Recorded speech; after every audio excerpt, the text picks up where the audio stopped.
What up, what up? It's your boy Chico Days coming at you one more time, man, and bringing you something good for your ears, a little bit of God's wisdom to you guys. I want to start off by saying good morning and I hope you guys are having a blessed day, man. So what I'm going to do is I'm going to read out of the Proverbs. Proverbs is an amazing gospel to read out of. It teaches a lot of wisdom. It teaches a lot of stuff about ourselves, about how we think, about how we act. It's a good book. Read it. It's a good book. All right, so what I'm gonna do is I'm gonna read Proverbs chapter 1, and I'm gonna start at verse 7. All right. So it says, "The fear of the Lord is the beginning of knowledge, but fools despise wisdom and instruction.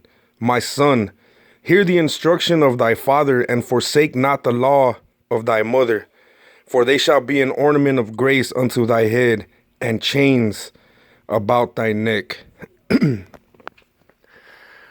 All right, so the beginning of wisdom is the fear of God. And then it talks about, do not forsake the teachings of your father and your mother. You will wear them around your neck like a necklace or like some kind of badge of honor that you wear. You know what I'm saying? So let's get into this how it applies to us today in the world. All right. When I was a youngster, I was raised with my grandparents.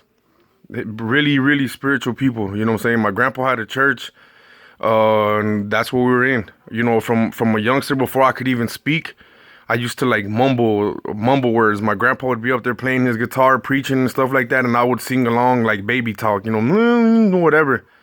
Once I got to sing it, once I got to being able to speak, my grandfather taught me, you know, some songs, and we would play together, and we would go like everywhere, bro. Texas, Florida, Georgia, all over the place, man, preaching the gospel, man. You know, my grandpa would preach, and I would sing with him and stuff like that. You know, as a young kid, I seen, you know, some crazy things, man, as far as like spiritual wise and stuff like that, bro. You know, like church was way different back in the 80s and the 90s compared to how it is now, you know what I mean? But the point of all that, what I'm telling you, is that from a young age, my grandparents introduced me to God.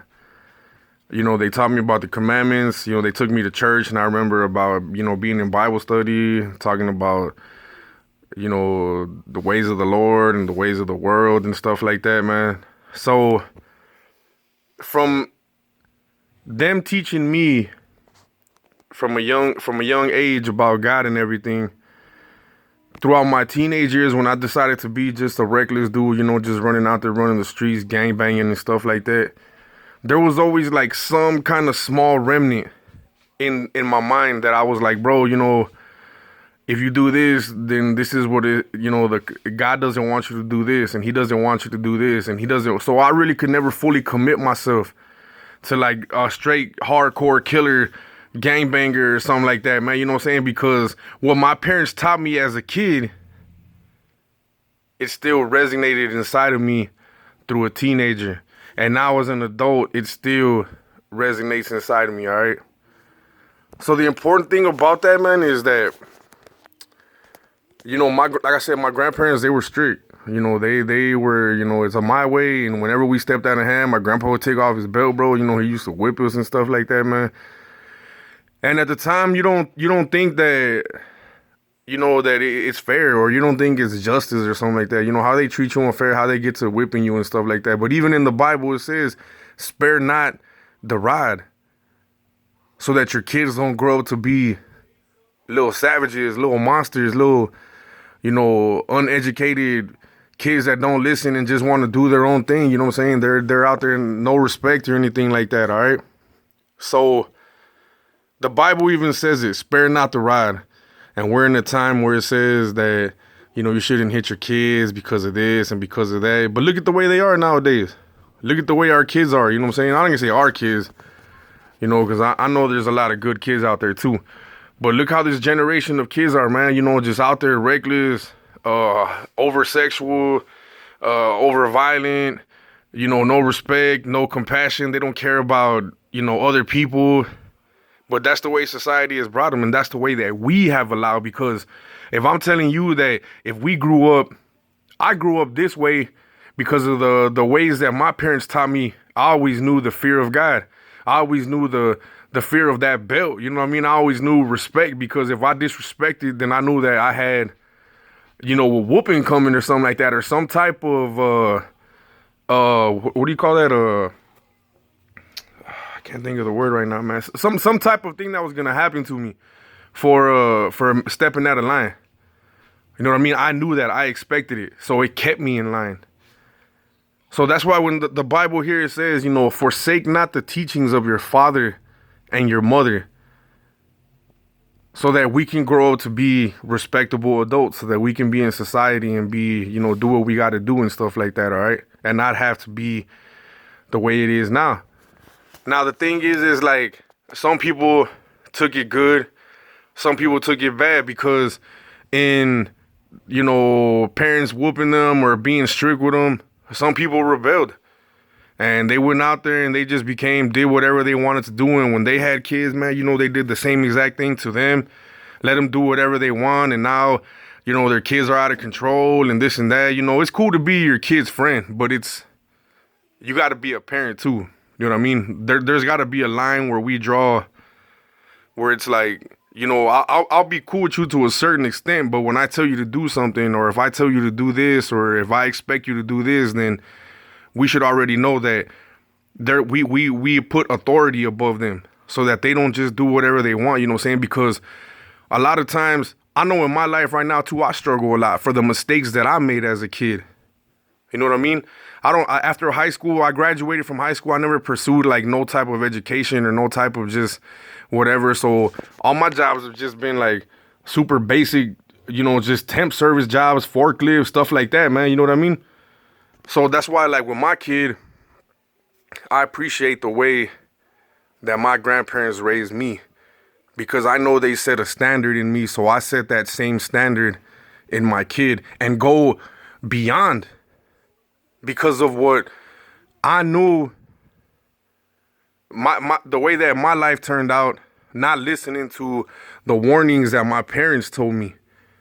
My grandparents were like, man, my grandpa used to tell me this saying. He's like, look, son, he's like, where you're trying to go, I'm already on my way back from there. And I'm trying to tell you that there's nothing over there for you. So in him trying to save me the time of walking down a path that was not going to lead me nowhere, I should have listened.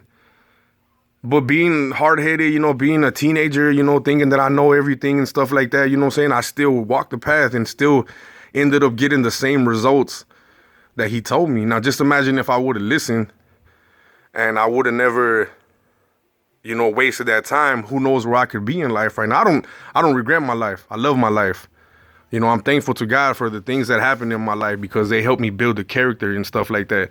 But there's a lot of things that I could have avoided that just kind of like put me in just a place right there. It didn't give me ahead, it didn't give me behind, it didn't give me nothing. It was just kind of like there. And those are things that I could have avoided if I would have listened to what my grandfather said. So, we have to think about that. We take this Bible, and we listen to the words that our Father, God, tells us. We are all his children.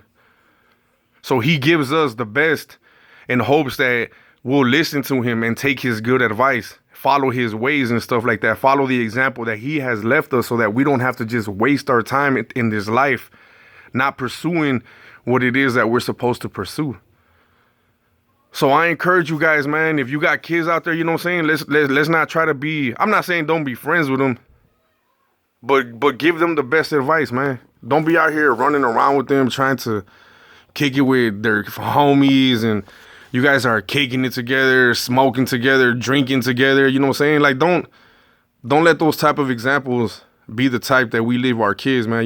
We want to teach them to be, respectful human beings, respectful adults and stuff like that, man. So remember, in Proverbs, it says, do not forsake the teachings of your mother and your father. So teach your kids well. And it says the beginning of wisdom is the fear of the Lord. So never forget, we get the right info from the Lord so that we can pass it on down to our kids, man. So we all got a lot to learn. So open up your Bibles and let's get to learning.